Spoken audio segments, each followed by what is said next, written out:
Coming up on this week's show, Nintendo announced a huge new remake. A rare Mega Drive has been spotted.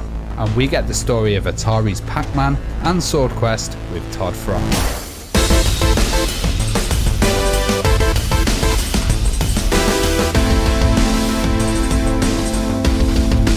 And the Retro Hour podcast is brought to you each and every Friday with our incredible friends at Bitmap Books. Now, if you want some good reading for the summer, check out PC Engine, the Box Art Collection. Now, this incredible late 80s console just had so much vibrancy, sophistication, so much personality, and this covers some of the most interesting Japanese releases for this powerhouse system, including Adventure Island, Soldier Blade, Bomberman 93, Street Fighter 2, the Champion Edition, are coming in at 372 pages. This is definitely worth a read if you're a fan of the PC Engine. So you can check that out and the rest of their retro gaming collection at bitmapbooks.com. And with our friends at PCBWay. Now, if you're working on a retro project over the next couple of months, they offer a fully featured custom PCB prototype service, and they give you low-cost, fast turnaround quality boards and services like 3D printing and injection molding, and they're big supporters of the retro community. So you can get an instant quote for your project right now at PCBWay.com. Hello and welcome to the Retro Hour podcast, episode number 384, your weekly dose of retro gaming and technology news with me, Dan Wood. Me, Ravi Abbott. And me, Joe Fox. And great to have you joining us for another Geek Out session for the next hour-ish, talking about classic video games, bringing it up to speed on what's been happening in the world of retro from over the last week. And basically, if you recognise this sound,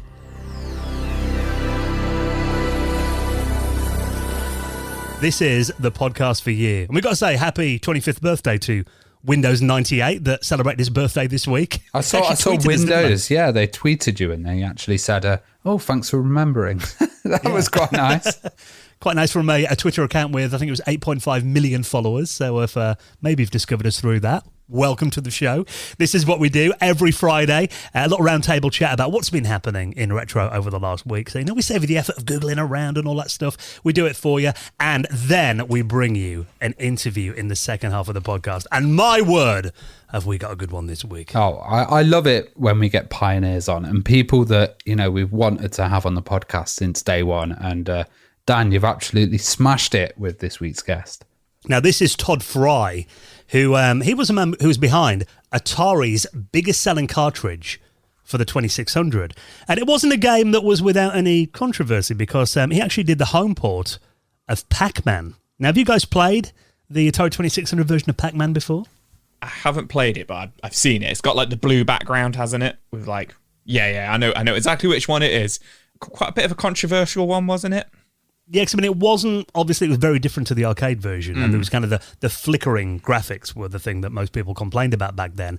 But actually when we hear kind of Todd's design decisions about it, it goes really in depth into kind of why he went down that path back in the day, and also what he might have done differently if he could kind of do it all again, and actually what he might do differently. He's got some plans of maybe redoing that at some stage, wow. No spoilers in there. But obviously the other big thing he's known for, and we definitely spend the other half of the interview talking about this, is the legendary Swordquest series. Now, anyone that is a fan of Angry Video Game Nerd, I'm sure has watched that video that you did a few years ago. I think that's definitely up there in my top 5 AVGN videos, the Swordquest one. Yeah, absolutely. I think it could actually be my favourite episode, actually. Not just because of like the production of it and the music in there and everything like that, but the actual story of Swordquest and like kind of like the rise and fall of it, and with the, well, I say 4 games, inverted commas and everything like that, and kind of like what happened with the prizes and stuff like that is a really interesting story. So kind of like, do you guys kind of get the inside story from Tod then with that? Yeah, we do, but we also talk about like, the kind of pioneering days as well, those early days with mainframes and Berkeley, and I kind of love hearing about the early days of Atari and stuff. It's really fantastic because this is like the foundation of our video games world. So it's so good to get him on.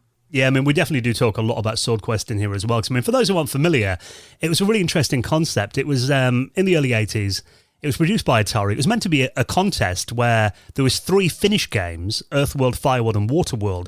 And then there's meant to be a 4th game called Airworld that obviously that never got released back in the day. There was, the video game crash and it kind of never happened. But you're right, Joe, the really interesting thing about that was there was real life prizes for people who could solve the puzzles, wasn't there? And these were proper treasures. It was like a sword and a chalice and crown these and were stuff. Yeah, diamond encrusted and rubies and stuff on them, worth a lot of money. And a couple of them were given out. And actually, we talked to Todd about kind of the whereabouts of them today. But the one that everyone kind of talks about is, what happened to that last prize, the sword? And there's all these rumors that, Jack Tramiel, who took over Atari, people said they spotted it kind of mounted above his fireplace in his house. And then when Jack passed away a few years ago, and a lot of people were asking, well, has anyone found the sword of sorcery, I believe it was called?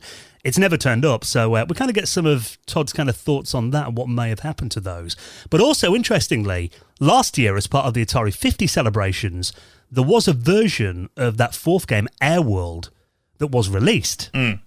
So we found out a bit more from Todd about kind of, was he involved in that? Was that kind of his vision, and really go in depth into all that. So it's really interesting. And I think, whenever we cover stuff that really became a video game urban legend, it's always nice to kind of hear these stories, particularly ones that have been going around for 40 years now, to kind of get it from the horse's mouth and find out exactly what happened. So a really, really interesting chat. I know you're going to love this one. Tod Frye, the Atari superstar, is going to be our special guest, and he'll be on the podcast in around half an hour from now. Now, lots of news stories that have been making the headlines this week, including, this one is particularly exciting because I must admit this is not a game I've played before, because we didn't actually get this back in the day, did we? This is the Super Mario RPG that Nintendo have announced a massive HD remake for the Nintendo Switch. Yeah, man. This I'm really excited for this. So you are right, Mario RPG, Super Mario RPG. We didn't get it in Europe back in the day. It came out on Super Nintendo in America and Japan in 1996. So really late, kind of like in the Super Nintendo kind of run, kind of on the cusp of the N64 coming out, or even as the N64 came out in Japan. And obviously PlayStation and Sega Saturn had been out for a while by that point. But, we were still getting some Super Nintendo games, some late games and some late Mega Drive games and stuff like that. But just some of them just didn't come out over in Europe or, kind of had limited releases and stuff like that. But, Super Mario RPG, Legend of the Seven Stars, really, really, really big game in America and Japan. And really great to see it getting some love because there has been ways to play it, in the UK in the past, obviously other than emulation with like the Virtual Console and the Wii U Virtual Console, and it was also on the Super Nintendo Mini. But yeah, it's getting, the HD remaster remake, which is going to be coming to the Switch on 17th of November this year, so we've not got to wait too long for it, only 4 or 5 months. They've timed that well, haven't they? They know everyone's going to be thinking, what can I get my Christmas stocking this year? Yeah, absolutely. And off the back of the success of the Super Mario movie as well, it's cool to see Nintendo Direct, doing all these new Mario games that are coming, and there's the Peach game as well, which just makes complete sense. But yeah, Super Mario. Is this kind of like a Final Fantasy style RPG? Yeah. So I'm glad you mentioned that. So yeah, Super Mario RPG, it was it's kind of like a gateway into Japanese kind of RPGs, JRPGs. It's a turn-based RPG, very similar to early Final Fantasy games, kind of like 1, 2, 3, 4, 5, 6. And you use magic and you take it in turns to attack each other, and you have a party of 3, and then you're fighting monsters and stuff like that. Really enjoyed it when I played it on emulation as a teenager. Can't remember the exact story, but I remember, you get Peach and Bowser in your party, and you can, Bowser's, kind of a good guy, if you will, because there's a greater enemy, so you have to team up with him, and you can use him as a character and stuff like that, which is really fun. And really loving that in the remake, they've kind of kept the chibi style graphics, like, Mario's quite a little stumpy Mario, and I think he looks fantastic. Yeah, with a big head. I think it looks really, really good. And also, they've actually got some of the original, developers working on it, which I think is really cool. The original composer has announced that she's going to be returning to compose on the remake as well. Yoko Shiramura, I think her name is. I'm probably pronouncing that wrong, which is really cool. And what's quite interesting as well, as you said, Dan, it's Super Mario RPG, the original, was it was a partnership between Nintendo and Square. Now Square Enix, who did the Final Fantasy games, and I didn't see their logo anywhere kind of in the trailer prominently, but they are at the bottom, kind of like running across, the bottom of the screen at the end of the trailer, that they are involved. So I don't know if it's just a case of like licensing or if they've actually, are supporting in the development of the game, but either way, it's cool. It's weird because I've played some RPGs and stuff, and I do like playing them on, the big screen and stuff, but they seem to fit well on a handheld or a portable console, and just having this on the Switch is just going to be really nice. I've always kind of thought I want to replay Final Fantasy and sit down with a Switch and kind of go through it, Yeah, I think you're totally right. And if you're not too keen on RPGs or familiar with them, I think this is definitely going to be a good kind of way to get into them, or even just experience it and just play it and just oh yeah, I played that RPG, I enjoyed that. One thing that was in the original, which I'm really hoping is going to be in the remake, there is a secret boss, an interdimensional demon in the original called Kulex, who's actually, I believe, from a Final Fantasy game, one of the earlier ones, who you could fight in the original RPG, and he's really out of place. He's really out of place in Super Mario RPG because he's like a big demon with sprite artwork of Final Fantasy, whereas everything else is all cute and everything else is all cute and squishy, and then it's that silicon graphics kind of style, very similar to Donkey Kong, and he's just this big pixelated monster. I think it would be wicked if he's in the remake, or even if it's just a well-known Final Fantasy boss in the remake as a hidden boss would be fantastic. And it looks like there's loads of little mini games in there and stuff. And as you're kind of exploring the world, you're doing different things. And I love the pace of, turn-based games as well, actually. It does make you relax a bit more and just kind of get really into it and invest in the world. Yeah, absolutely. And it's not it's hard to describe. Some RPGs, they get into the as you level up, your attacks start doing thousands of millions of damage, and bosses have 10 million HP. It's all quite nice and steady. Everybody's got a couple of hundred HP, and every attack does a couple of hundred of attack and stuff like that. It's all very, it's nice and it's simple. And I think Nintendo will probably keep it that way for the remake, and they know what they're doing. Yeah, and kind of watching this as well, something that, I'm not all that familiar with the RPG genre. I know this kind of inspired Paper Mario, which I've played that briefly, and Mario and Luigi as well. But the fact that it's kind of got that humour in there as well, which, you don't often see in a lot of these kind of games from what I've seen.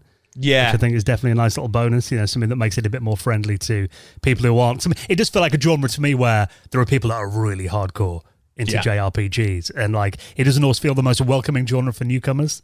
Yeah, so I think, it can help with that. Yeah, I agree. I mean, even myself, I wouldn't say I'm the biggest RPG guy, but I used to love them, and now trying to get into kind of more modern ones and stuff, I do struggle because so many of them are so far along in their sequels and stuff like that, like Fire Emblem.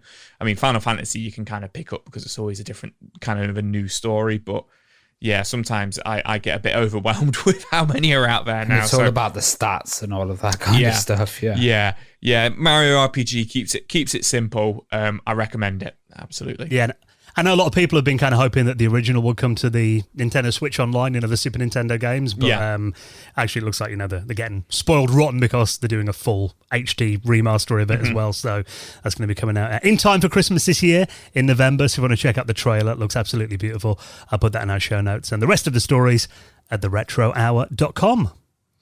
Now, Joe, you like to think your Mega Drive, your Sega Genesis quite well? Yeah, quite familiar with them. What about this? Have you ever seen a white Sega Mega Drive before?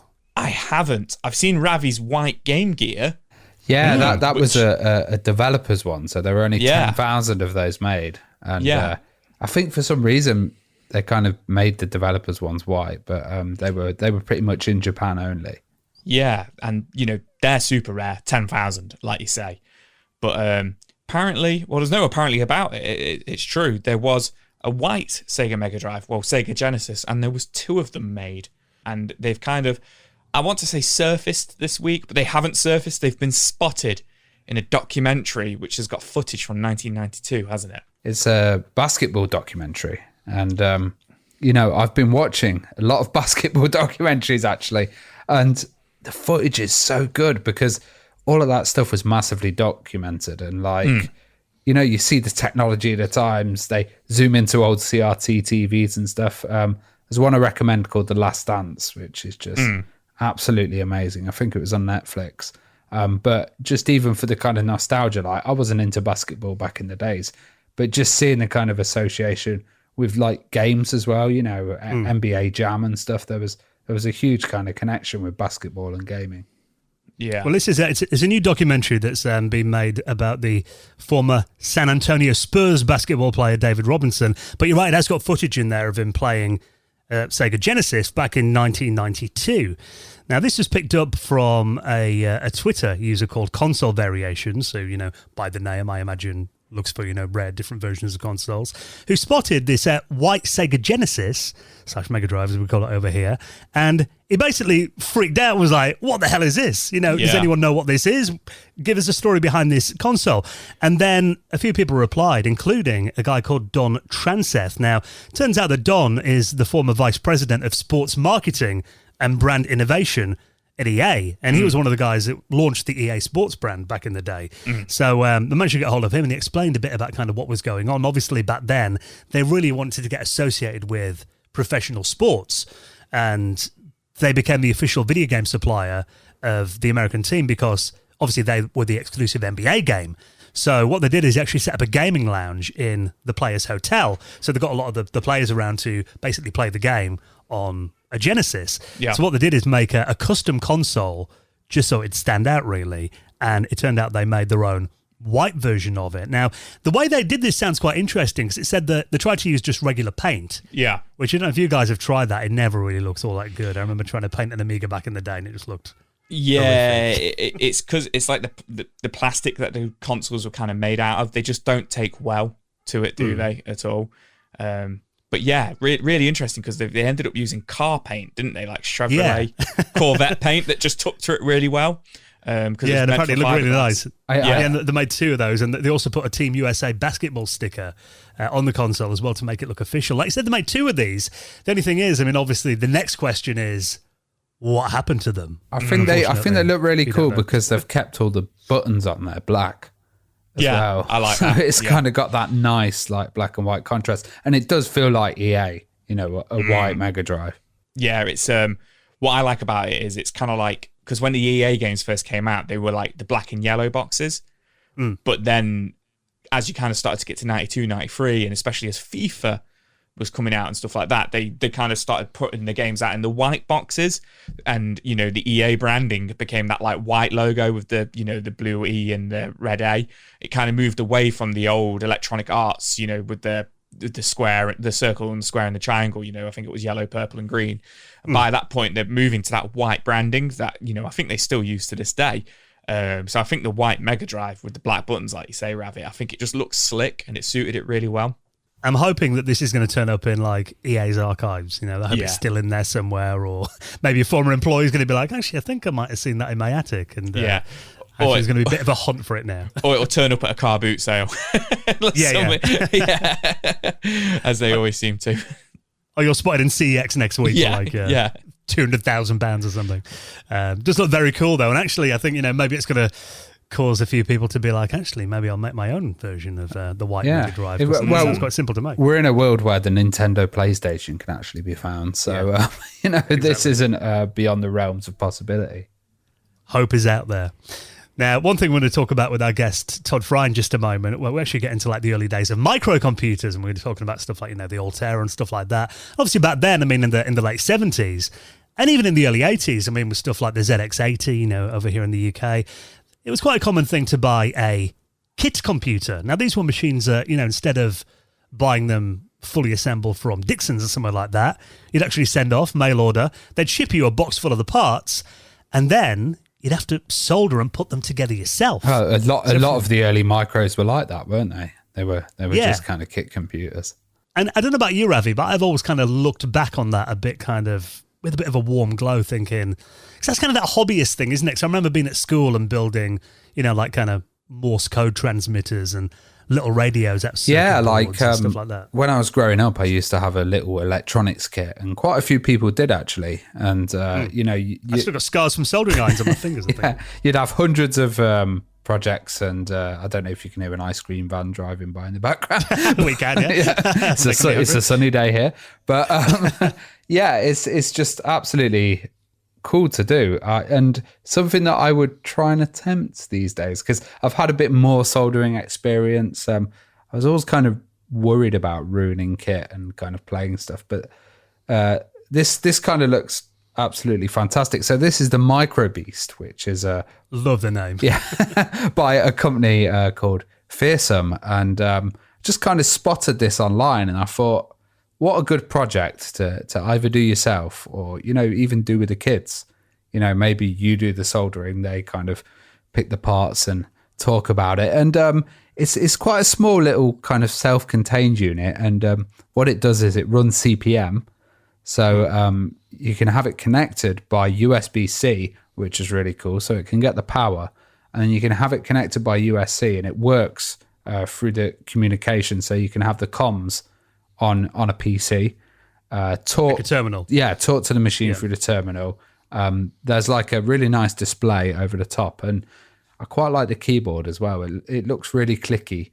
And that's the thing. Back in the day, stuff like the ZX80, they had those kind of, you know, dead flesh kind of chiclet kind of keyboards, didn't they? But this looks like it's got, you know, some key travel there by the looks of it. You know, it does look a lot better and than it's one man who's doing this project, and it's pretty good. So the orders are limited at the moment because you know, he's creating them himself, but you do get this whole self-contained 8-bit computer, and it's 190 pounds at the moment, which I think is quite reasonable for something like this, you know, where you've got lots of custom components, and it also comes from a legacy of like older computers, like these little homebrew computers and kits. The RC 2014 was one that we've mentioned on the show before, and there's a lot of stuff that's kind of compatible with that as well.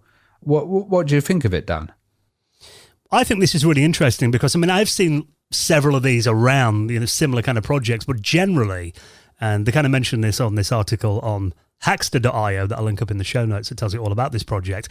Most of these kind of mini kit computers these days rely on either ARM-based processors or they kind of just, you know, emulate old hardware. But actually, this device here, the Micro Beast by a guy called Andy Toon, the thing that's really interesting about this is it's actually got a real Z80 processor. Yeah, very popular processor, and that's actually running at 8 to 10 megahertz, which is pretty good. And it seems that he's developed the core. So he's got the hardware there, that's been developed, that's kind of out there, and he's developing the core, but he's also developing an emulator at the same time. So you'll be able to, you know, develop software and then kind of fire it onto the machine. And I kind of like the idea of having terminal in this smaller little display, but I wonder what's going to come out of this. Like, are we going to see, you know, custom cases? It's quite a thin profile like device. So we're going to see custom screens and all sorts coming out of this. So I think it's got a really good idea and a lot of future. It measures, it's really small actually, 235 by 160 by 35 millimeters. You've got a 47-key keyboard in there as well with a unique 24-character display with 14 segment elements. So it looks really interesting, the design goals of it. One thing that he's mentioned is, and I think this is a really good thing about this, is, you know, we've had the component shortage for a couple of years now. One of his design goals is to pick only currently manufactured and available components. That's so smart. Hopefully it's not going to kind of run out. Yeah. Now I've got a question. Is this something that you would try to attempt? I must admit, I mean, I haven't done a hell of a lot of soldering. I thought you bought all the kit, Dan. I did buy all the kit, but I haven't used it. I've done kind of some through-hole soldering. I'm getting better at it, though. I mean, you know, I had like a solder sucker before, but I've kind of got into, you know, using solder braid and that kind of thing. I think maybe, you know, the price, I get the price is probably what it needs to be for something kind of custom like this now, but maybe £190 is just a bit much for something that I've probably got I was going to say 50%, maybe an 80% chance of actually ruining. So maybe I'll practice on something. I think it's nice because it's a computer. You're still using a computer, but also it's kind of like you're away from a screen. You're just focusing on that task, and you're doing something with your hands, which I think is really cool. So it looks like a great little project, and I hope he doesn't you know, get overwhelmed with the amount of orders and stuff because they seem to be limited. But I think this is going to be very popular. Yeah, and I think just the satisfaction of having built your own computer, you know, from components, I think that's exactly really cool. So, yeah, I built this. If you want to get hold of one of those, like you said, hopefully we don't overwhelm him, but we'll put a link in the show notes at theretrohour.com. Now, there has been a long tradition, and particularly over the last kind of few generations of consoles, probably going back to maybe even the PS2, that often console manufacturers would sell consoles at a loss, and they would make the money back not on hardware but on software licenses. It's kind of been a model that a lot of them have followed. I don't think Nintendo do, but I know definitely it's been the way with Xbox and Sony over the last few generations. This is an article about console wars, and there's a document that was submitted in June 22nd in a court hearing by Microsoft. And obviously, there's always been these, the tussles between various gaming companies. Back in the day, it was, Sega versus Nintendo. Last 20 years or so, it's been Sega, Microsoft, and Nintendo. But obviously, there's been, all these cases recently of Microsoft buying companies and all these rumors that, they kind of want to put Sony out of business and all that too. But actually, it turns out in this this document that's been submitted to the court hearing, it turns out that Microsoft have admitted that they've actually really, really lost the console war to Nintendo and Sony ever since it entered the scene with the original Xbox back in 2001. And they're saying, even the GameCube, and particularly the PS2, absolutely trounced Xbox by a significant margin. And they admit that, look, we've lost the console wars and their rivals are positioned to continue dominating. It feels so defeated. Reading it, it feels like we've got no hope. We've got no hope. But the thing is, they're not giving up. Kind of reading the article, it's a little bit like mixed emotions for me. There's been all these kind of leaked documents and rumors that the next Xbox is expected in 2028. So they're not bowing out of the console war or anything like that. It just feels really kind of underwhelming. But then in the same respect, it's just I get, they often sell at a loss and stuff like that. But they're pretty much saying that they hold 21% of the market, which, sounds relatively low compared to PlayStation and Nintendo, who I can only assume own, the other kind of 40% each. I think they're pretty much, it's kind of saying that they're kind of equals. There might be 1% elsewhere with, other off brands and stuff like that, or even probably less than 1%. But, it's it's 21%, but it's 21% of the biggest media in the world. Video games is bigger than Hollywood. It's huge. Do you know what I mean? So that's still billions upon billions of pounds or dollars or whatever, that they've got that 21% stake in. And it just, I don't know. It just feels really underwhelming for me. And I get it. It's you're in third place and PlayStation and Nintendo are just crushing you. And I think a lot of it could be because Xbox have got such a small market in Japan. And obviously Japan is such a huge cultural, video games is such a big thing for them. I think that's probably where they're kind of falling down. But I was surprised to see that they were third in the 6th generation with GameCube and PlayStation, because I could be wrong. I thought the Xbox outsold the GameCube, and maybe it did. Maybe now I'm saying it out loud, and it's probably because of the Game Boy Advance and stuff. Nintendo have got that market share because they've got their handhelds and stuff like that, whereas Xbox doesn't have that. Because I'm sure the Xbox outsold the GameCube. People might be screaming at me right now. Kind of talking about a market here, which is, 3 dominant companies in it. And stuff like the Evercade is not going to have a close not percentage near any of them. Whereas the Atari VCS, the new one. Whereas you go back in the days and you'd have stuff like the 3DO out, and you'd have tons of machines and CDI and all of this. And I really wonder what the kind of percentages of those ones would have been, and what would be seen as a success. I don't know, is Microsoft kind of saying, we've only sold this many units? Well, and it's Yeah, they are. So they say since the PS5 and Xbox Series X came out, the Series X/S has sold 21 million units only. It's only sold 21 million units. And the PlayStation 5 has sold 36 million. It says the Switch has sold 36 million as well, but I'm sure the Switch has actually sold 100 million. Don't mention the Wii U to Ravi. Yeah. 13 million. Oh, wow, 13 million. But it's it sold 21 million. I'll compare it to PlayStation, which has sold 36 million. Yeah, that's a massive gap. But it's not like the gap of, as you've just said, the Wii U compared to the PS4 or the Dreamcast compared to the PS2, where the Dreamcast was a couple of million? And the PS2 was 200 million. You've got That's you're defeated. That's like, yeah, okay, we're bowing out. See you later, Sega's, packing. And then if bags. you think of the whole handheld market that they had as well, you had stuff like the Wonder Swan in there as well, and that's only 3.5 million, and it's kind of interesting to see that like this kind of battle for the ground, because it is just dominated by 3 companies now, isn't it? Yeah, and that's the thing. I also think this can change as well. I mean, we look back at the 7th generation.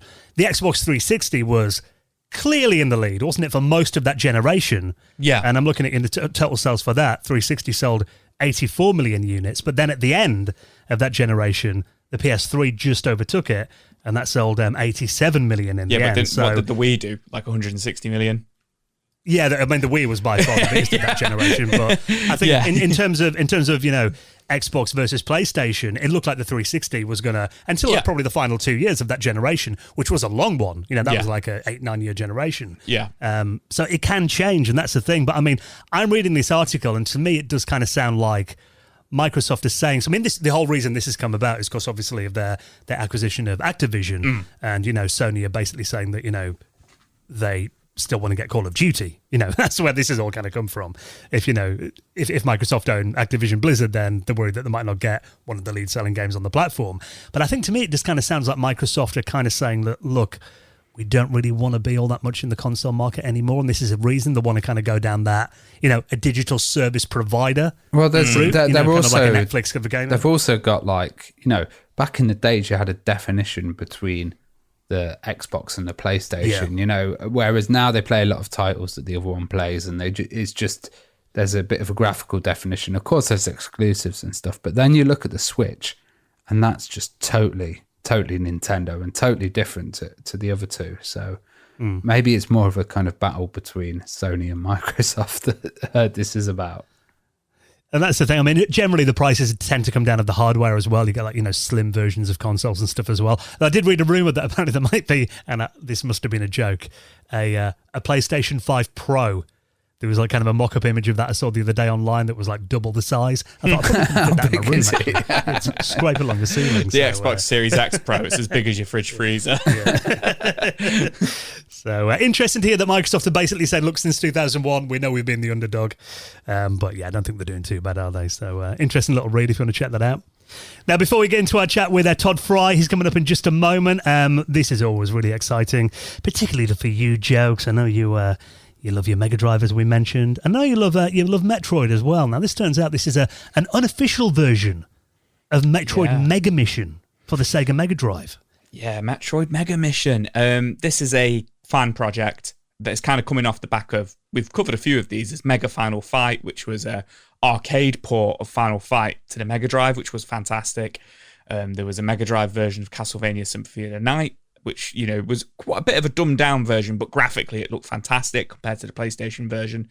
But yeah, this is Metroid Mega Mission for Sega Mega Drive, which comes from a guy called Genesis 814, which looks really cool. It's in its early kind of days at the moment, and it's just an early demo, but graphically and kind of like the playability of it looks really, really, really close to the Super Nintendo version. And really kind of obviously we've got HD screens and stuff like that now, but the definition of it looks fantastic. Samus seems to play a little bit heavy compared to the original, in my opinion. She seems a bit weighty, not quite as floaty. But like I say, really early demo here. And then there isn't any enemies or anything like that in the demo yet. But at the moment, it is just a kind of 2-3 minute clip. But definitely one to kind of, for us to keep an eye on and see when this might drop and see if it actually runs on Mega Drive, through EverDrives, etc. I love the look of it, though. Yeah, I think I haven't played this game before. It kind of reminds me of something you might have got on the Game Boy Advance or something like that. Yeah, there was a look of it. Yeah, there was a few Metroid games for the Game Boy Advance, and that's actually a really good comparison, actually, because of color-wise, palette-wise. I think the Game Boy Advance, Metroid Fusion, and I forget what the other one was called. They probably edged out graphically the Super Nintendo version of Super Metroid. And yeah, I think the palette of this kind of probably a little bit more on par with those versions, a little bit more colourful than the Super Nintendo version. But yeah, if to actually see this run on a Mega Drive, maybe a couple of months down the line, will be stunning. But yeah, like I said, the only thing putting me off it is just the kind of weightiness of it when you jump around. It looks fast, like really quick. The animation of the character, maybe a bit too quick. Yeah, maybe. But the Metroid games are kind of quick games. They're not like that slow, methodical kind of games. They, it looks about the right speed for those kind of, the old 16-bit. I think it's a jump animation to me that kind of looks a bit stuttery. Yeah. I mean, like you said, this is like, I imagine not even an alpha version. It's just literally a 2-minute demo of what could be. So they're getting the engine down first, and I imagine kind of those finishing touches, and hopefully the rest of the game will follow. I mean, we don't really know much about this, whether it's getting a full release or how it's going to be coming out, if it even is. It might just be someone showing off kind of what they can do. But I think it is quite interesting to see. It's always cool when you see kind of what were originally console exclusives coming out on their rivals, isn't it? Yeah, very cool. If you want to check that out, I'll put that and everything else we talk about, you can see it in our show notes. You don't have to Google around, have a look on your podcast app, or head to our website at theretrohour.com. Now, before we get into our chat with Tod Frye, he's coming up in just a moment, going inside the world of Atari back in the day, talking about their biggest selling title, Pac-Man, of course, and the legendary Swordquest series. Let's take a moment to give a big thank you to our longest-running sponsor. Come on, guys, let's show some love to Bitmap Books. How much do we love Bitmap Books? We adore Bitmap Books. I can't actually wait to meet up with some of the guys this weekend as well, because I absolutely love Bitmap Books, and they've been a huge supporter of the Retro Hour for a good couple of years now, good few years. Yeah, they're going to be selling books at Ravi's event this weekend. Kickstarter, if you're coming along. Definitely check out their store there. And one of their books as well, that I was chatting to Sam, and he's really proud of this one. Now, I don't know how familiar you guys are with the PC Engine. Have you ever played one before? I do like the PC Engine. I've got the PC Engine Mini, and there's some wicked kind of exclusive PC Engine games, some exclusive Castlevania. Well, there's a Castlevania game on there. The Bonk games are really, really good. Splatterhouse, which is an absolutely stunning game if you're into horror and kind of Evil Dead and stuff like that. All have really, really awesome graphics. PC Engine's a funny one. Is it 8-bit? Is it 16-bit? But I think it's got a real distinct kind of graphical pixel look to it, which I absolutely love. And this book is celebrating the box art of PC Engine titles. And looking at these, I mean, they're absolutely stunning. I mean, obviously it was a big console, particularly in Japan, by NEC. And I think, particularly for us this side of the pond where it wasn't all that popular, it's quite interesting to kind of look at, what was happening around the other side of the world. And, in Japan, it was really part of a movement. It was that, this aesthetic image that emerged in Japan that very soon would spread across the world, influencing art, design and creativity. And it is a real look at kind of what the company's games and movies and music and design and fashion, all of that in Japan that was going off at that time influenced each other. And you look at some of the box art of these games, and these in themselves are works of art. I mean, they're absolutely gorgeous, really vibrant. And this book actually celebrates all the diversity and the sophistication and the personality behind some of the most interesting Japanese releases for the PC Engine. Now, you've got, some of the games you mentioned there, also Street Fighter 2 Champion Edition, you've got Devil Crash Bomberman, which I think Bomberman 93, that was originally a PC Engine exclusive when it first came out. And there is 300 professionally shot pieces of box art in here, spanning over 372 pages. Now, if you've ever seen a Bitmap book before, I mean, they really lead on the design, don't they? And they are by far the highest quality, most beautiful retro gaming books. Oh, yeah, they're absolutely beautiful. The quality on them is like, they're the nice big coffee table books, and they've got some proper weight to them. But yeah, just every kind of like detail and aspect to them is just absolutely beautiful. And, there's no kind of like blurring or smudge there, with any of the artwork. It's displayed kind of just beautiful. Yeah, and actually the cover of this, I mean, since I saw this, it really stood out to me. It's an exclusive cover by Will Overton from Rare and Superplay magazine back in the day. And this is now a new collector's edition. So if you're interested in the PC Engine and you want this real celebration of the system and its amazing titles back in the day, this collector's edition is limited to only 2,000 copies, and it will never, ever be printed again, ever. Oh, wow. So if you want to get hold of this, I'd recommend that you do it right now. I'll link that up and check out the rest of their retro gaming books as well. They've done so many over the years. And a massive thank you to our friends at Bitmap Books. Their website is bitmapbooks.com. And a big thanks to Sam and the team for their continued support of our little show. Now, Tod Frye, our special guest, is coming up in just a second. First of all, some quick mention that, we do have a patron that helps us keep the lights on here at Retro Hour Towers, and helps us bring the podcast out to you every single Friday.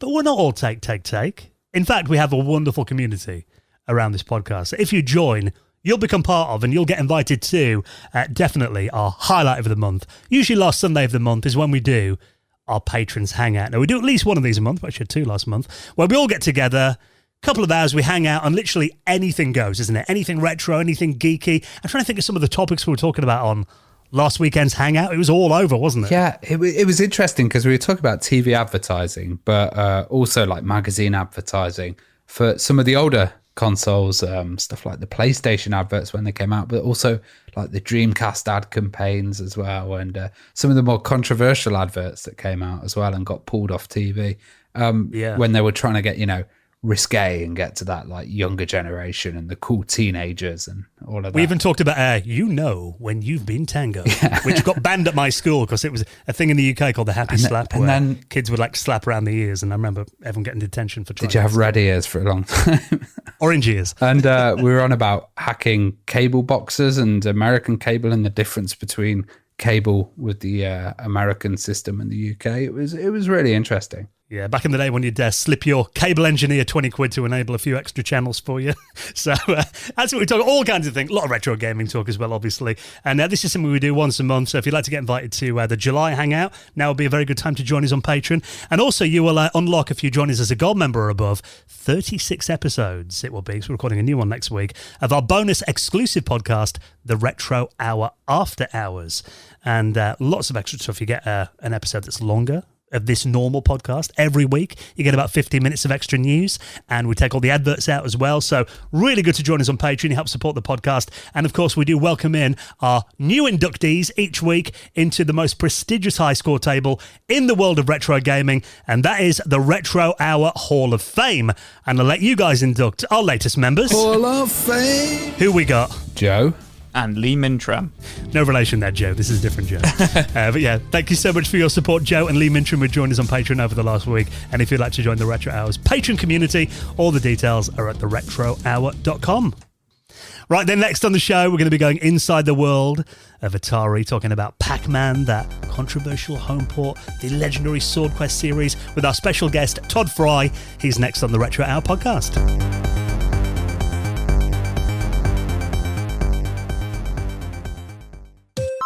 You're listening to the Retro Hour podcast, and it is time to welcome on this week's very special guest.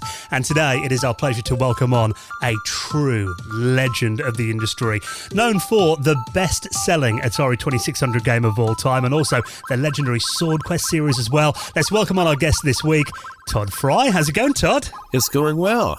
How are y'all? Yeah, very good, thank you. And we're really, really excited to hear some stories about Atari. I mean, we've had many Atari people on the podcast in previous years. Good Nolan Bushnell, we had him on for our 100th episode. And obviously, the most legendary gaming company. So it's always wonderful to hear some inside baseball talk, as it were. But I mean, before we get into all that, it's always interesting to kind of find out a bit of background on our guests. I mean, you personally, do you remember what kind of got you into this whole thing? What was your first ever computer experience? Where did it all start? I took a course, an after-school course, when I was 13, in once a week in Fortran programming, Portland Junior High School here in El Cerrito, California. And it was amusing to me because we didn't have access to a computer. So the teacher provided us with these forms, these templates for punched cards. We'd write the Fortran program out, and he would take it home and come back the next week and tell us whether it worked or not. Not because he'd run it, but just because he'd done the bench check. That was my very first exposure to computers, actually using them. And I enjoy, I'm a mathy kind of a nerd. And I just call that out as 1969. But my family moved to Berkeley in 1971. And in 71. And I took a computer programming course, which was punched cards and Fortran, and I fell in love, or vice versa. Computers may have just zombified me. I've been a computer freak, PHREAKE, ever since. I just love programming computers. Well, Berkeley was an interesting place back then. It was kind of on the cutting edge. And what kind of access did you have to mainframes and systems. Oh, well, that's like, therein lies. So Berkeley High School was, most of my friends had parents who were professors at Cal. And my father wasn't a professor at Cal, and there was a facility. So we started out punching cards, wrapping a rubber band about them, put them in a box, and the teacher would drive them down to the local computer center, to the school district administration center, and run the programs overnight, come back the next day. But then Berkeley bought a little mini computer, a Wang 3300 that could do BASIC right there. And then there was a person who was the head of the local Forest Service computer center. His son was a senior at Berkeley High, and he got major local computer centers to donate computer time to Berkeley High. So we had access to no one has ever heard of the UNIVAC, like SS90. No, not the SS90. That was a different thing. Like supercomputers, literally. Through remote badge, I had access to the same supercomputers that the federal government had, basically. That's Lawrence Berkeley Labs mostly. For the CDC 7600s they had. I think they had two 6600s and a 7600. So it was, I had access to the most powerful computers in the world, basically, when I was at Berkeley High. Were there any games being played on those machines at the time, or was it mainly used for like research? Not really. I mean, first off, my friend Ian Shepard, who was the person who got me to Atari, 8 years later, and mostly he, wrote a little computer game up at Lawrence Berkeley that was like a little robot combat game.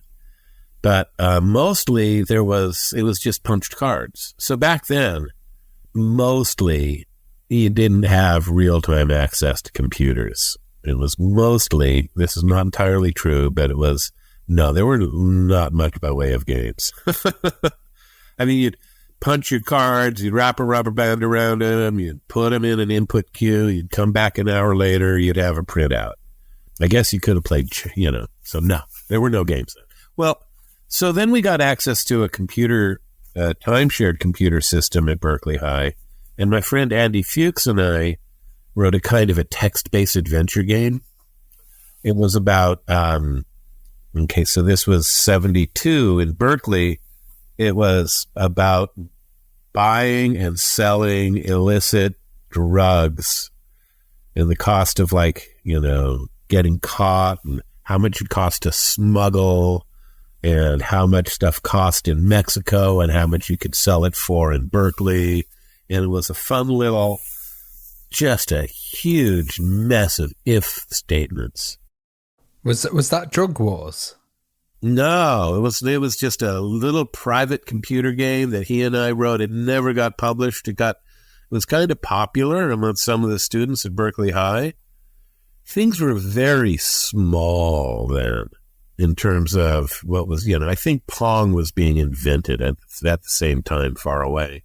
But there weren't even that many people using computers. It's like, if you had 20 people we had 3,000 students at Berkeley High, if you had 15 who even knew that computers existed, it was like a big deal.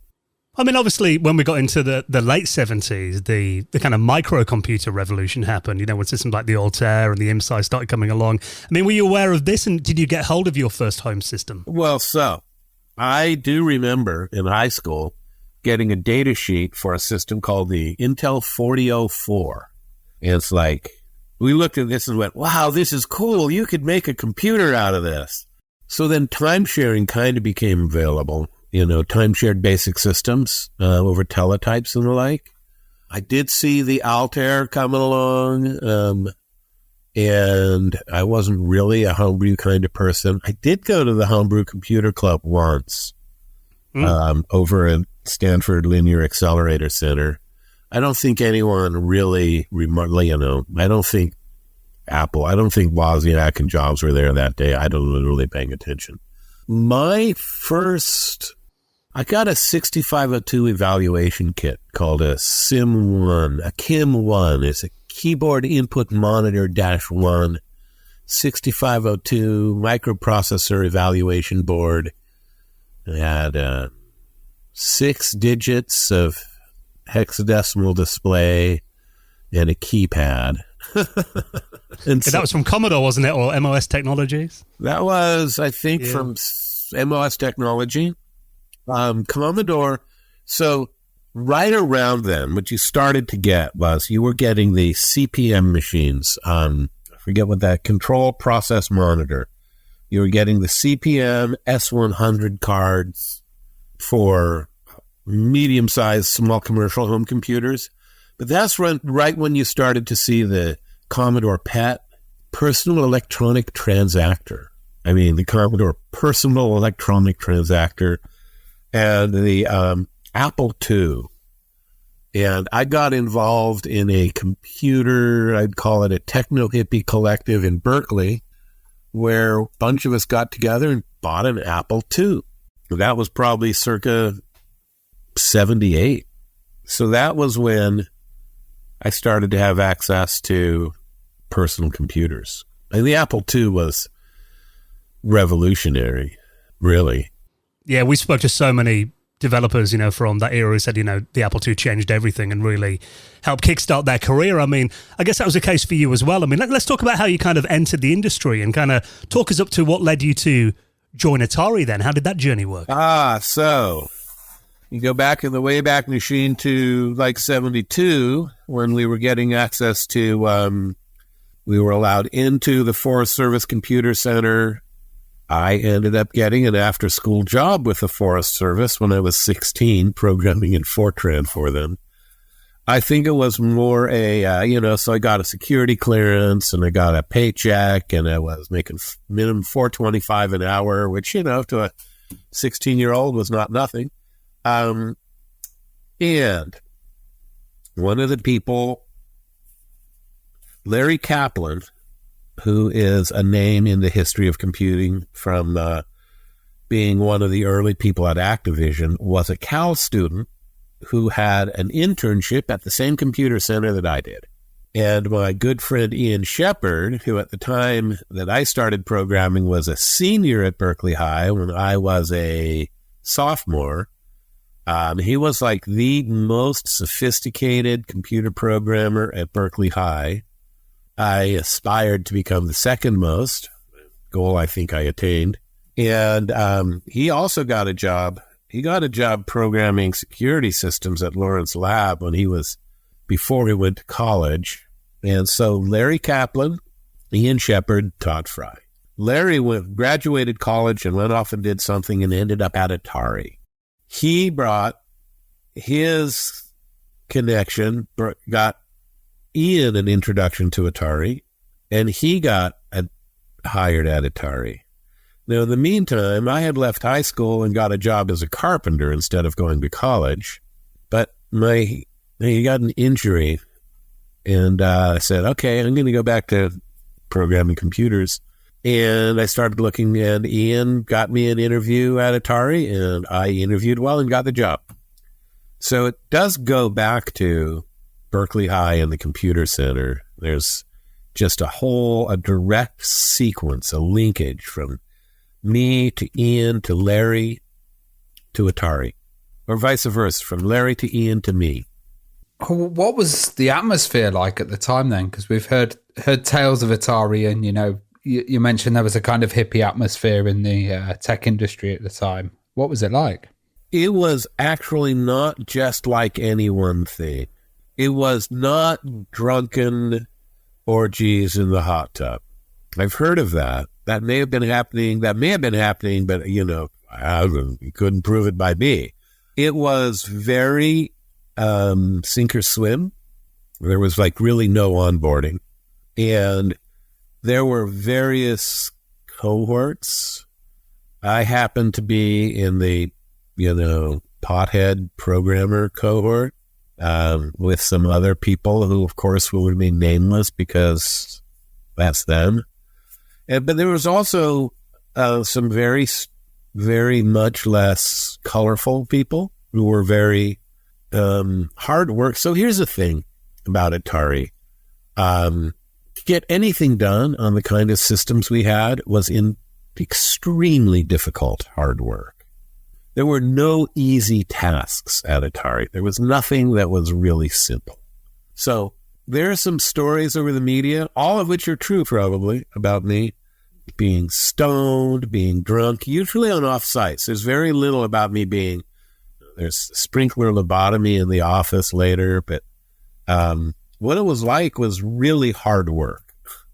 It was really hard work and some lightweight partying along. I mean, lightweight partying to me is like just being a little bit stoned a lot of the time. Well, I guess you're working that hard. You need to let your hair down a bit, don't you? Oh, well, I called it it's like an instant vacation, half-hour vacation. And so actually, let me see if I can go back and answer the question. One thing that happens is I've gone back and looked at it. We have a reputation for having been like, a bunch of partiers. Yeah, as if, right? That's how that's how you could write code that runs in just 76 cycles across a VCS scan line. No. It's like it was 99% hard work and 1%, for me, wild partying. Not even wild partying. 1% pharmaceutically assisted relaxation. Well, obviously, I mean, one of the biggest selling Atari 2600 game we mentioned was the home version of Pac-Man that you did. And I was interested to kind of hear what was your initial reaction to getting that job, because I did read that you actually wanted to work on the home version of Defender instead of Pac-Man. What kind of happened there? Well, okay, so to the best of my recollection, my first project at Atari was even crazier than the Atari 2600. It was a breakout for a 32 by 32 LCD system that used the AMI S2000 chip, and the S2000 chip had 2K bytes of program store and 64 nibbles of RAM and a 4-bit ALU. And, these days you might call it a microcontroller or something like that. But to me, it had an ALU, it had an instruction pointer, it had an instruction counter, it had if statements, it was a computer. It was just a very small computer. And that was heck of fun. And then I did a version of Asteroids for the Atari 400-800. And that was, it was hard. And it was my first project there. And I always go back and wish I'd done better, because I had a real effort. I'm answering your question. Had a real effort getting it. I ended up having to use medium-res graphics instead of high-res graphics for the Asteroids and the ship. And that was an issue with the amount of RAM I could expect a person to have. And it played fine. It looked fine. But I wish it had been better. When that was done, I think we're on to May of 1981 now. My manager at the time said, we have 2 projects that need to get done. Defender and Pac-Man. You and this other programmer are available to start projects. You guys choose between yourselves. And I was a passionate Defender player. And I had not much interest in Pac-Man. Pac-Man, Defender, the games from Eugene Jarvis, Defender and Robotron at very least were like, I consider that to be like some of the Bach sonatas of video game development. I mean, they were just genius. So I cannot give praise to Eugene Jarvis and guess Midway at the time that is too high. It's like, I loved Defender. Pac-Man, okay, but it didn't grab me. However, it was a job, and I'm a professional, believe it or not. And so I went to the other program and I said, look, I don't care, you choose.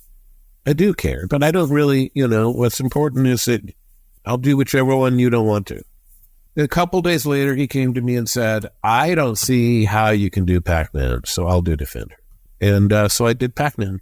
Well, you had quite a strict timetable on Pac-Man as well. How did that impact the work? No, that's not actually true. I mean, so people confuse and conflate E.T. with Pac-Man. I do not remember having any explicit timeline for Pac-Man. Now, I stopped my recreational pharmaceuticals or my pharmaceutically assisted relaxation while I was on Pac-Man, actually, for whatever reason. But I do not remember any management direction about when it had to be done. Now, there may have been. Back then, games took roughly 6 months. It took roughly 6 months to write a 4K cartridge for the Atari 2600. At the time, and this is part of the whole story, the whole history, the 4K, the 8K carts weren't quite available when I started Pac-Man, and they were not considered part of the normal, inventory of possibilities. Back then the lead times were long. The lead times were, mass ROMs, ROM manufacturing, semiconductor manufacturing lead times. So it was like 6 months from finishing a cartridge to shelf. I do not remember any aspect of schedule pressure. I just did it as fast as I could. Well, one thing I'm quite interested to hear about is kind of your thought process in, that obviously it was a well-known arcade game at the time, but I mean, you did make some changes, including the two-player gameplay aspect that was kind of prioritized as well. So why did you decide to go down that route then, and what challenges did that create? So that's interesting. So the coin-op game was two-player. Like, coin-op game, you could start a two-player game, play until you died, and then switch to the other person. So you could have this experience that was built into the coin-op. That was normal, actually, for games. It was very common for coin-op games back then to have a kind of a two-player mode where you would kind of compete. You would kind of compete with another player turn by turn. And I actually, to the best of my recollection, never seriously considered not including that. To this day, I actually think that being able to, I didn't think of it as a solitary experience. I thought of it as playing with another person, which I endorse as a human value, actually. So I did not add two-player, but I really worked within the constraint. I never considered not doing two-player, which is really weird to go back and look at this. So when I started out looking at the Atari 2600, is basically built to do tank, to have some walls, which became the dots and the maze, and to have an enemy tank and a player tank, which becomes a ghost and a Pac-Man. So it's really, really, really does not want to have more than two objects on the screen at once and a fixed background. And it is really strongly opposed to having four ghosts and a Pac-Man, just in terms of the way the hardware works. So by then, we were programming the Atari 2600 well outside of what it was designed to do. So I really, really thought hard about how to reduce the amount of flicker, because I wasn't going to be able to put.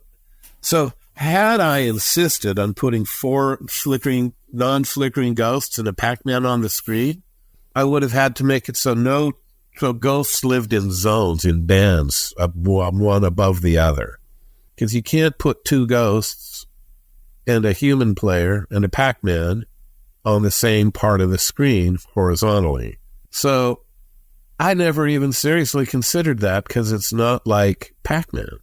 And I'm not sure this is the right thing. I was thinking about this just the other day. It's like 40 years later, I'm still thinking about whether I should rewrite parts of the game.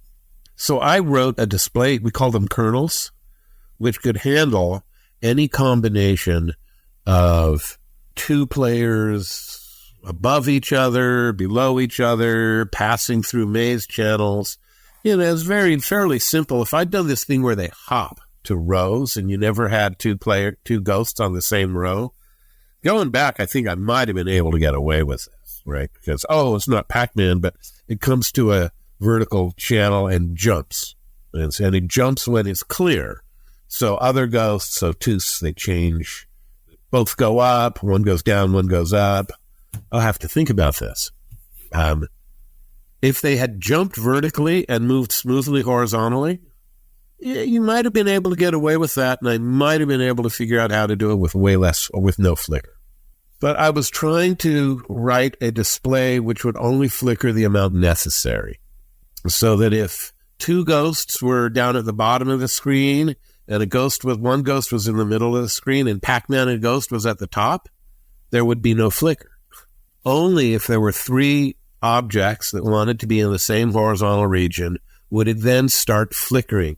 And if you put all five of them in the same horizontal region, then it would start flickering. You notice I keep on using the word flicker because I was working on that, and I had the display that did that when I started working on the algorithm that would make it so that arbitrated which ghost got displayed when. And that was a very complicated thought process for the Atari 2600. And then my boss said, wow, that is really interesting. No one has ever tried anything like that. No one had tried variable flicker before. And I went, wow, why am I doing this? This is hard. And I said, okay, that's fine. Flicker, Ghost flicker, Pac-Man doesn't, and shipped it like that.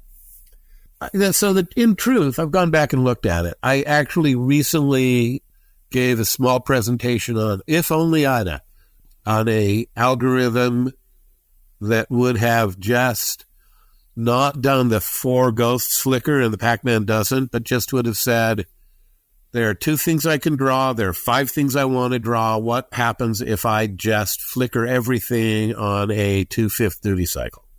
It would have been a lot less flicker, and it would have cost at least 10 bytes of RAM, I think 15 bytes of ROM, rather, and maybe 4 bits. The problem with using just 4 bits of RAM is that you have to mask it. Well, aside from the fact that I don't think there were 4 bits free, and I don't think I had 15 bytes of ROM left, I'd have to go back and do some juggling. There are other ways to manage the display. The algorithm to actually correctly allocate display slots to reduce flicker to the minimum uses a lot of RAM. The easy one uses a lot of RAM. I wouldn't have been able to do 2-player and absolute minimum flicker. You know, it does sound, Todd, as well, hearing this, you know, kind of the design of it as well, and kind of the technical limitations you're up against. It does make sense now. But I mean, at the time, I know some of the reviews did give it a bit of criticism that it was quite different to the arcade version. I mean, how did you kind of handle that at the time? Well, okay, so Atari had a rule. Because back then, there was a thing called phosphor burn-in, right? Color televisions, actually, if you left the same image on it, it would burn into the screen, to the chemistry of the materials, to the light-emitting materials on the screen. So we had a thing called attract mode, which would start changing the colors and moving things so that you didn't all have the exact same colors on the exact same spot, particularly in a brightness. So we had phosphor burn-in to contend with. And one of the corollaries of that was there was a rule that said, if you are not doing a space game, you can't have a black background with colored objects on it. Because the black background with like white stars, or the black background with like a white maze or a blue maze, is exactly the thing that would cause bad phosphor burn-in. So the rule was, if it's not a space game, it can't be black background. Now, Pac-Man itself had a black background with a blue maze. I find this to be almost very, very fascinating. It did not occur to me that it had to have the same colors as Pac-Man Arcade in order to be Pac-Man. I thought if you had ghosts and a maze and dots and a Pac-Man, you'd be Pac-Man. So I put a light orange maze on a light blue background, as I recollect. I'd have to go look at it because it's like Yeah. And that obviously did not look like Pac-Man. And in addition to that, Pac-Man, the game, had these channels to the left and the right that you could scurry out of. and circle around the screen. You leave the right side, you come back on the left side. And the nature of the beast is that in the actual display generation for the 2600, you're already doing unique things at the top and bottom. And it's like specific individual code that only runs at the very top and specific individual code that only runs at the very bottom. And to have put channels in the middle, I would have had, different kind of row than the ones that have dots and maze walls. It would have had to be, way more work to put it on the sides and the top and bottom. I put it at the top and bottom. I thought, you have a channel that can be used to go around and around, and good enough. So, looked wrong, it flickered, the dots were long bars, like soap bar lozenges instead of dots. Like fruit didn't look like fruit. It's like, Jesus Christ, give me a break. I mean, really. So, you say that basically it's one of the most reviled video game releases in history. Let's be honest. There was a tremendous amount of criticism of the ways that it differed from the coin-op. Honestly, I go back and I may have rushed the sounds out without adequate attention, and I apologize for that. I am fascinated by the fact that no one in the whole organization knew that it had to be a blue maze on a black background. Right? I would have gone and gotten, if I'd known how important that was, I would have gotten a waiver. I would have said, Pac-Man must be a space game. It's got to be black and blue. It's got to look like Pac-Man. Fact of the matter is, I thought it played enough like Pac-Man and felt enough like Pac-Man that it was Pac-Man. Well, you worked on another legendary series, which was Swordquest. How did you come up with that idea, and how did it get started? Well, so there was this question of what are we going to do to follow up Adventure, Warren Robinette's Adventure, which was a interactive video game, graphics game that was very similar in feel to the text-based dungeon adventure game that was there. And, at the time, my friend Howard, Mr. E.T., Howard Scott Warshaw, was doing games like Raiders, where he combined puzzle elements, almost an action adventure, I would say, because it was a Twitch game with thoughtful puzzles. If I do this, then that. We were at a brainstorming session, large corporate brainstorming somewhere in Monterey, and I just got the idea. So there's two facets to Swordquest. One is the literary element of it, right? It's a hero's journey. It's a grail quest. It brings in the mythical background of like the four elements. It brings in the Zodiac and the Kabbalah and the I Ching and the caduceus of Mercury, which is highly correlated with the Sanskrit chakra system. So it had all of this stuff all tied together as a literary framework for this story.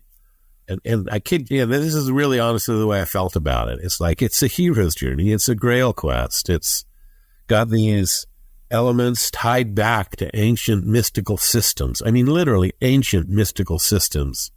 And Warner Communications, our parent company, also owns DC Comics and Franklin Mint. So let's do a contest. Let's build puzzles into the game that you actually have to solve. And then have DC Comics write comics and explain the story and have some of the clues from the puzzle and have Franklin Mint make the actual physical prizes. And it was a very, I just censored the word grandiose. It was a very ambitious web network of all of these components that fit together. I'm very proud of the concept. And the games were meant to be some of the very, I say this with no intentional self-aggrandization, some of the very earliest action-adventure games, which were meant, even more than adventure. Adventure was not actually a hand-eye coordination challenge game at all. It was strictly an intellectual game. Go here, try to figure that out. It's a puzzle. These games I was intending, the vision was you actually battle your way through challenges, more like Raiders actually, battle your way through challenges and get the information you need to figure out an adventure. So, for instance, in the first one, and I did not code these games. I coded Fireworld, and I started coding Airworld, but Earthworld was done by Dan Hitchens. And it used the concept of the map of the rooms. It's like when you left one room to another, you'd go, where does this tunnel go?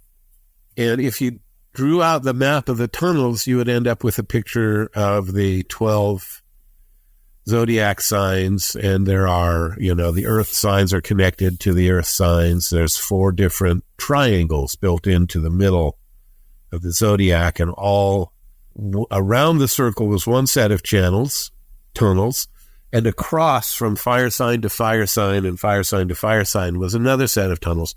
So if you drew the map of the room, you would end up with a picture of the zodiac. Maybe. I mean, that's what the picture was. And then it had a lot of bits and pieces of imagery baked into it that were about that. And then it has a puzzle baked into it. And the puzzle, it was very ambitious.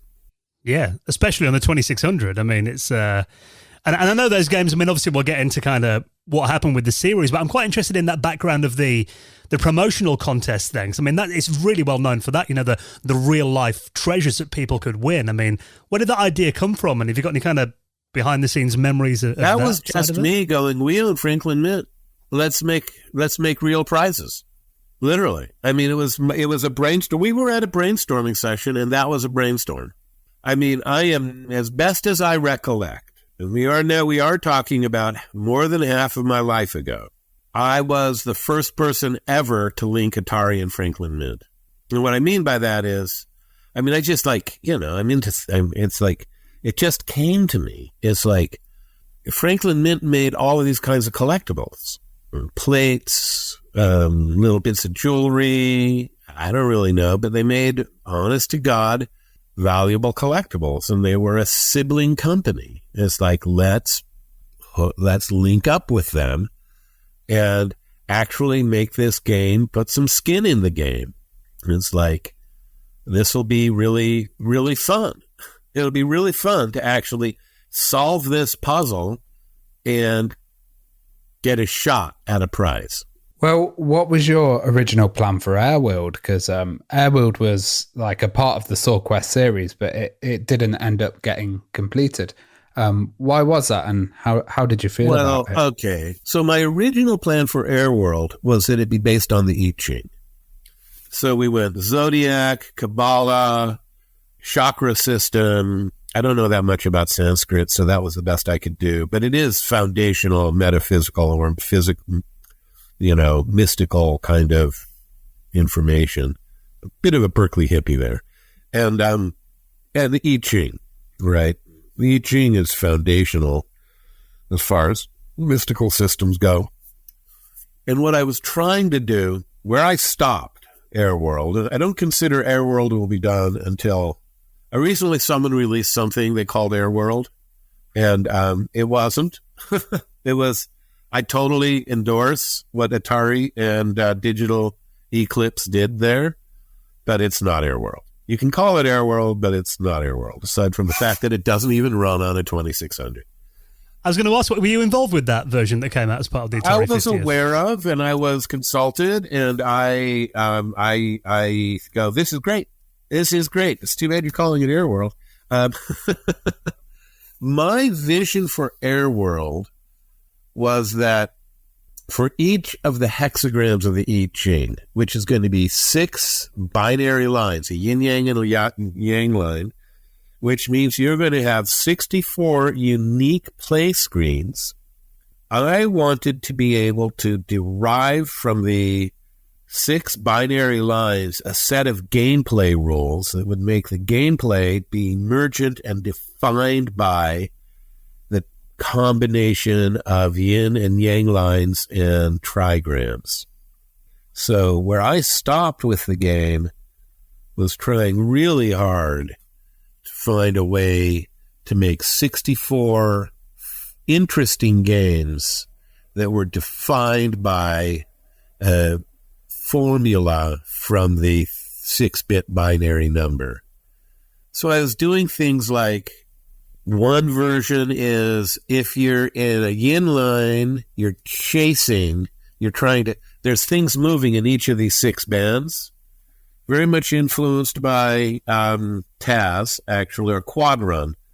I think it was by Steve Wojda's really interesting game. Steve Wojda had a really interesting game where there were just objects in horizontal bands, and you as a player would jump between horizontal bands, and you'd want to do different things with different objects. So there was one where, so what I was looking at is you jump between horizontal bands, and in some cases, you're trying to grab as many of the things in horizontal bands as you can, and in others, you're trying to dodge them. So I was looking for this, if you're in this trihexagram, if you're in a yin-yang, you're trying to grab the objects. If you're in a yang line, you're trying to dodge them. And then the rules of the gameplay will have this formula which will make a game, a unique 64 unique action games. And the thing is that once I started this, I found out that a lot of the games that I was coming up with were just plain stupid. Like the one where they're trying to hit you and you're trying to pick them up, right? So I'm trying to grab these objects are trying to avoid me. That's a not entirely boring game. They're running away, I'm chasing. The one where they're running to me and I'm running to them is kind of dumb. The one where, based on pairs or triads of lines, they're moving fast and, you're slow. Maybe I'm in quicksand, so I'm moving slow and they're moving slow is actually kind of interesting. But the one where they're moving slow and I'm moving fast is kind of dumb. So maybe a third of the games I was getting from my formulas were like, it was a third of them were actually kind of playable. A third of them were sort of like not so playable. And a third of them were just plain kind of dumb. So that's where that whole inquiry landed. And it's interesting because it kind of landed like how would I do the fair, visible slot allocation for a on-demand flicker system, which, 40 years later, I still think about it once in a while. 40 years later, I still think about what is the rule set, and maybe I'll do this as a hobby project on a PC when it's easier. What is the transform? What is the formula from the I Ching, the 6-bit number, to fun gameplay of those rows? I still think about it, and usually I think about it and go, oh, no, I got better things to think about. So that's well, I think fans would love to see that, though. Would you ever do that? Maybe actually do Airworld for the 2600? I actually would consider doing Airworld. So I'll tell you this about that. So it is really hard to write Atari 2600 cards. I remember it fondly. Oh, that was such a fun challenge. But I go back every now and then and try to start a little bit of retro exercise. It doesn't feel as fun as it did 40 years ago. It feels hard. I think it's hard. So I would consider, I do bring into mind the idea of, right now it's more aspirational than intentional. I actually think that for me to finish Airworld would be a lot of fun. It would be a lot of fun for, some people like Ernie Klein told me that Adventure and Swordquest were the most important games to him when he was young. And I'm really touched by that. And there are people who said that they really found Swordquest to be really really engaging and really important as a part of their youth. And that's really wonderful. And so I would consider the making 64 games without a lot of, if I add a little bit of code here and there to maybe fix the games that suck, it's not what I want. I want one formula that takes 6 bits and makes 64 useful gameplay experiences out of that. And that may be not possible. I think in terms of legacy, I mean, having the series complete, by you, I think that would be just a great way to wrap it up, wouldn't it? So where I landed Swordquest is I had this whole flying screen, this screen with on the horizon, 64, the trigrams scrolling, so you could fly around and home in on a hexagram in the middle of the screen and fly straight to it, and it would expand to fill the screen. So one thing, I think that Airworld has to be an 8K cart. There are companies out there that make, Atari 2600 carts I mean, what today, I'm saying is between Pac-Man, when 8K wasn't an option, and the end of Swordquest, I mean, Fireworld's an 8K cart, because in the intervening year, 8K became the norm. So I'm a bit of a purist. I'm not going to do a 16K cart, for God's sakes.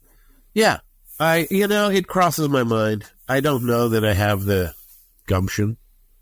And hypothetically, I could find one of the homebrew coders there are people out there who are really good 2600 coders. Well, one thing I've got to ask, because I know our audience wouldn't forgive me if I didn't, being that there's been so many people talking about it over the years. I mean, do you know the eventual fate of the prizes? Because I know there was rumors that, Jack Tramiel might have had it in his house. Or I guess I'm allowed to have regrets. I paid very little attention to all of that. It's like by the time I was done with my part, A, the whole creative direction and story running, and B, writing a cartridge, I was on to the next programming and game development challenge, and I have no idea at all what happened with the prizes.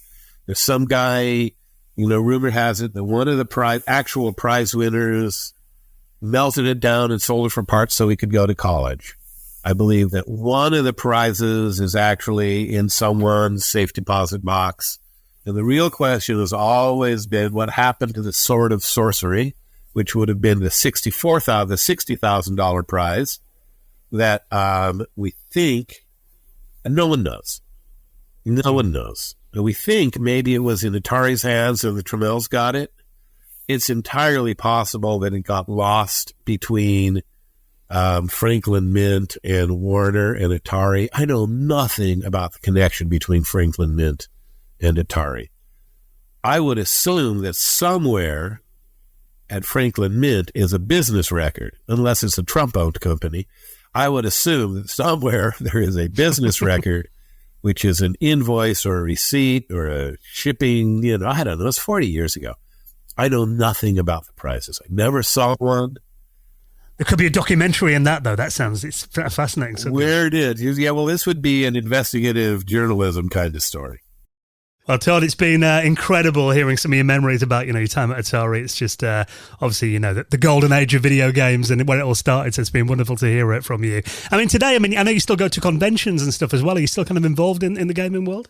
Well, I work for, right now, I've been consulting at Bethesda for a little bit on Starfield, and I'm hoping to get a situation where I'm consulting on the Elder Scrolls 6. And right now, I took some time off and worked on Internet of Things for a solar power company, and I spent some time at an AI startup. I was burned out on games 10 years ago, but now I'm thinking about games again. I'm back in the games industry. I've been on Starfield for a year.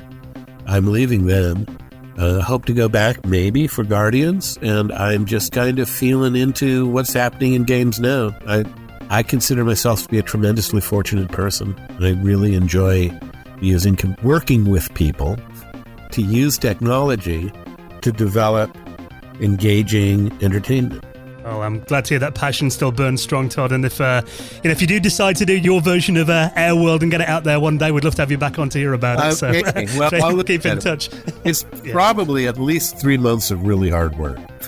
Yeah. I suppose there might be. Is there money in? I'm sure there would be some. I'm not sure how much. Maybe 3 months worth of compensation.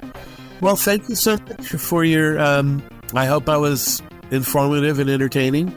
And thanks for your company.